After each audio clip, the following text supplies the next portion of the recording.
Rahim and Assalamu alaikum boys. I am saying warm welcome to you all once again. I would like to say welcome back to Peshawar Model School Boys 3 for online English class. Boys, you had winter break and you might have enjoyed it. So now we are back to studies. So I would like to ask you people to please keep your books and your stationery beside you that we are going to start the work. This is your English book, Better English Literacy Skills by Maria Reilly for class 4th. Okay, and if you remember boys, we did unit 12, the page was 59, the lucky donkey.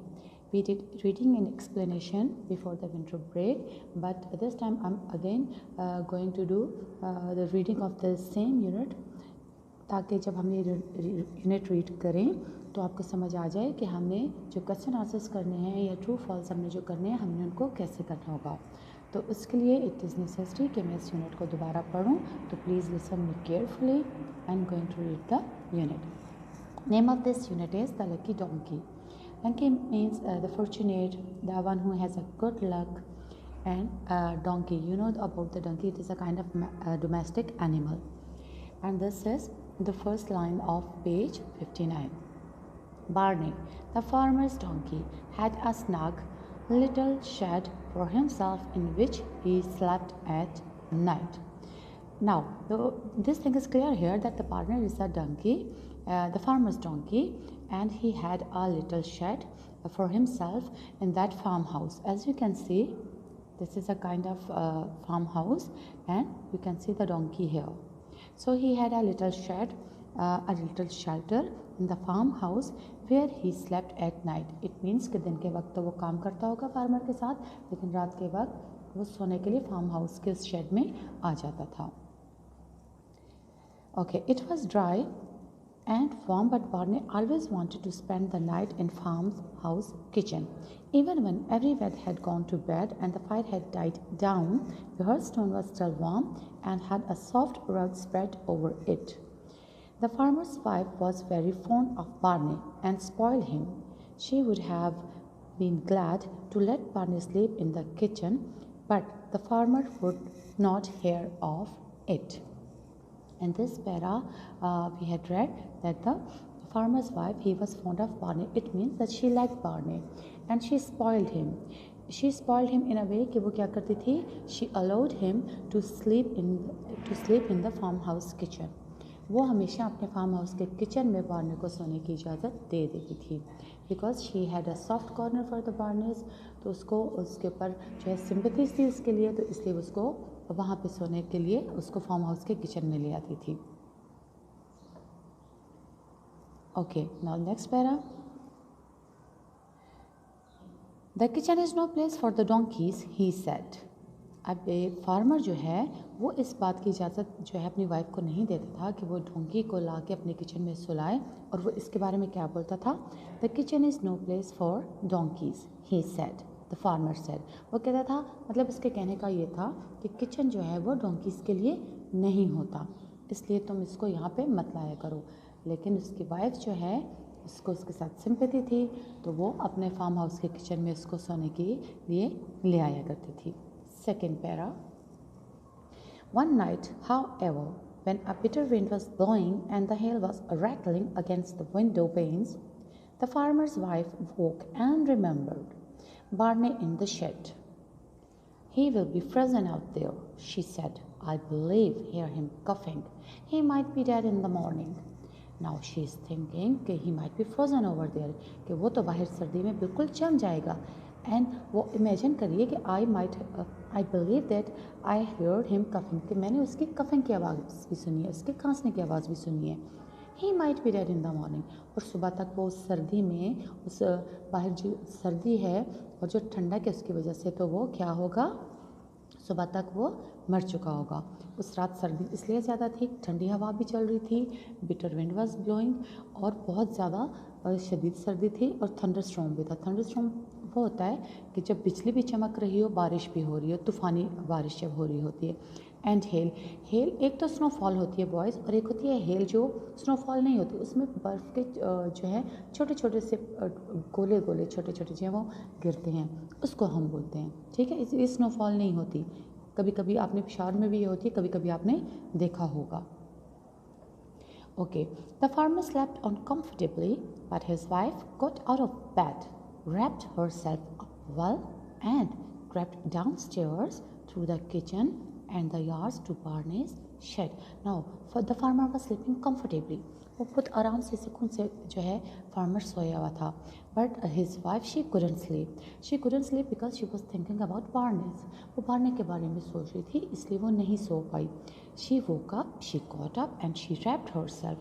उसने अपने आप को rap किया, cover किया अपने आप को। जैसे आपने देखा होगा ना, सर्दियों में आपकी अम्मी या बहन शॉल के साथ अपने आप को रैप कर लेती हैं, लपेट लेती हैं, तो रैप का मतलब ये होगा covered herself up and crept downstair. Now she came downstair, वो नीचे सीढ़ियों की तरफ आई, and she went downstair through the kitchen and yards to the Barney's shed. अब वो किचन से होती हुई बार्ने के शेड की तरफ गई, जहाँ पे बार्ने बंधा हुआ होता था। Barney was awake and came joyfully when he called.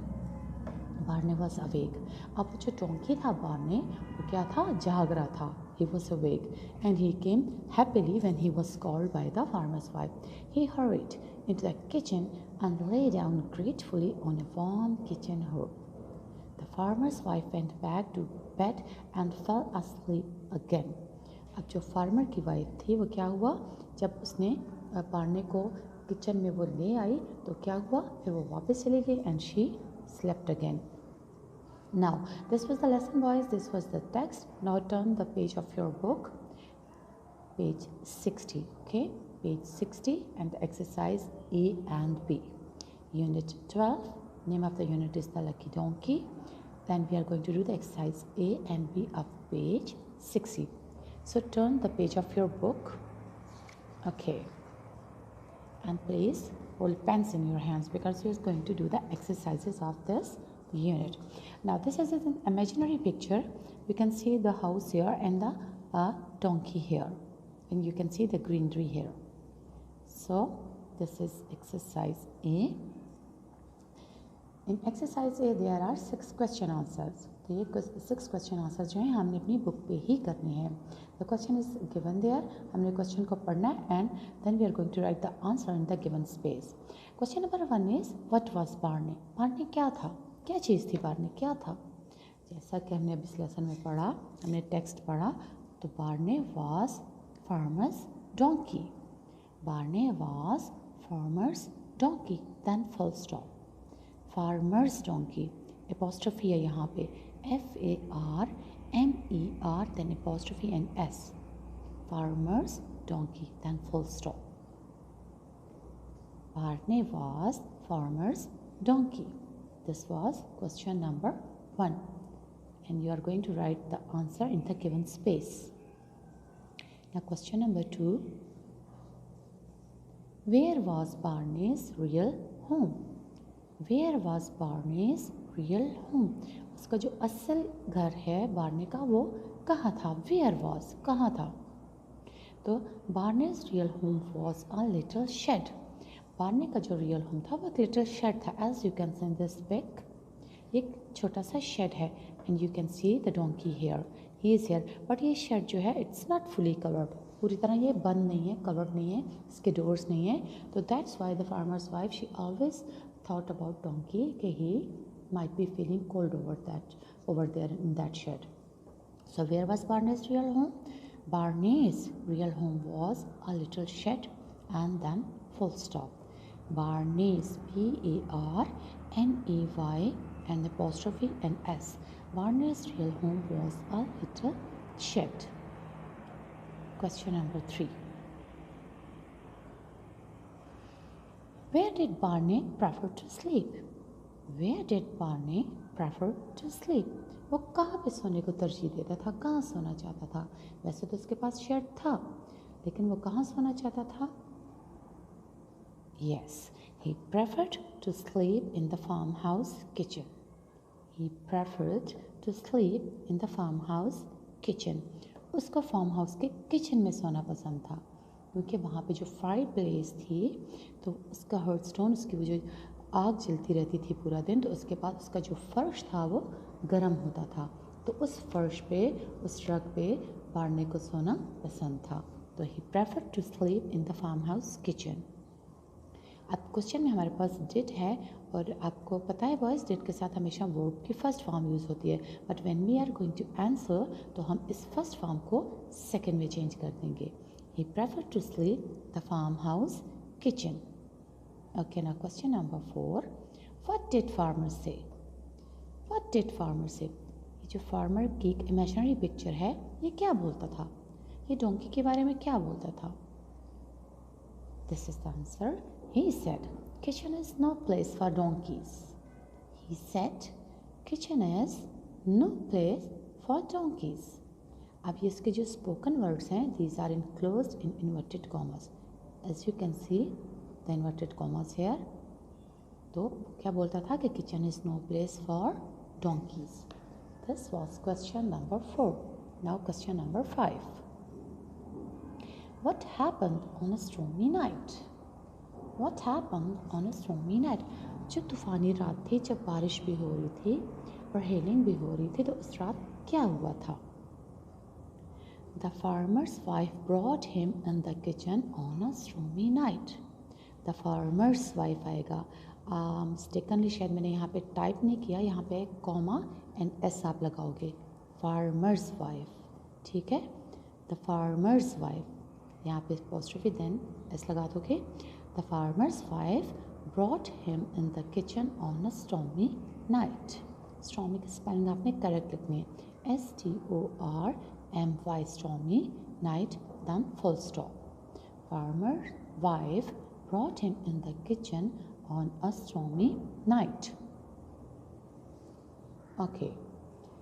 Who was Barney's best friend? This is the last question of this exercise. Who was Barney's best friend? Farmer and his wife. These are the two members. लेकिन Barney का best friend कौन था? Farmer था या farmer की wife? Exactly. His best friend was farmer's wife. उसकी जो wife है वो उसकी बेस्ट फ्रेंड थी, क्योंकि वही उसका बहुत ख्याल रखती थी. His best friend was farmer's wife. Apostrophe. His best friend was farmer's wife. This was exercise A. So now we are going to do exercise B of the same page. Page 60 पे ही आपके पास exercise B है. So please check your books. And in this exercise हमें statements given है. अगर statement true होगी तो we are going to mark tick there, और अगर statement wrong होगी, false होगी, तो हम वहाँ पे cross लगा देंगे. Barney the donkey had no place to shelter. Barney the donkey had no place to shelter. So this is cross. तो आप अपनी बुक पे पेज 60 का जो स्टेटमेंट आ रही है, आपके पास जो ब्लॉक गिवन है वहाँ पे आप क्रॉस लगा दोगे.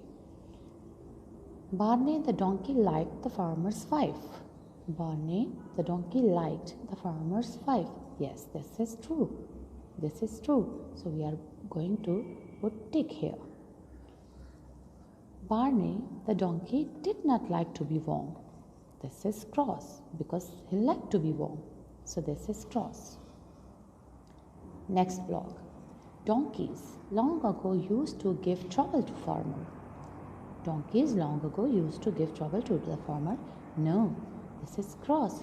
वो तो काम आते थे, फार्मर्स के भी, इवन सब के काम आते थे, वो उनके लिए कोई मुश्किलात पैदा नहीं करते थे.